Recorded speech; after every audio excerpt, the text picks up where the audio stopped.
మంత్రి జూపల్లి కృష్ణారావు పార్టీలు మార్చడంలో దిట్ట. ఎప్పుడు ఎక్కడ ఉండాలో ఆయనకి తెలిసినట్లుగా మరెవ్వరికీ తెలియదేమో. బీఆర్ఎస్ అధికారంలో ఉన్నప్పుడు ఆయన అక్కడున్నారు. 2018లో ఓడిపోయిన తర్వాత కూడా లైమ్ లైట్లో కొనసాగేందుకు చెయ్యని ప్రయత్నం లేదు.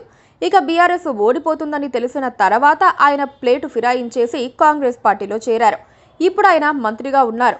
ఎక్కడికి వెళ్ళినా సూక్తులు చెప్పేస్తూ తాను మేధావిని అన్న ఫీలింగ్లో ఉంటారాయన.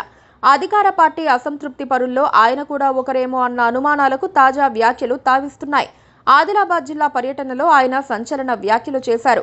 బోత్ ప్రాంతాన్ని రెవెన్యూ డివిజన్ గా ప్రకటించాలని అక్కడి ప్రజలు ఆయనను డిమాండ్ చేశారు. దీనిపై కృష్ణారావు సంచలన వ్యాఖ్యలు చేశారు. వచ్చేసారి నేను గెలుస్తానో లేదో తెలియదు. ఒకవేళ నేను గెలిచినా కూడా కాంగ్రెస్ పార్టీ అధికారంలోకి వస్తుందో రాదో తెలియదు.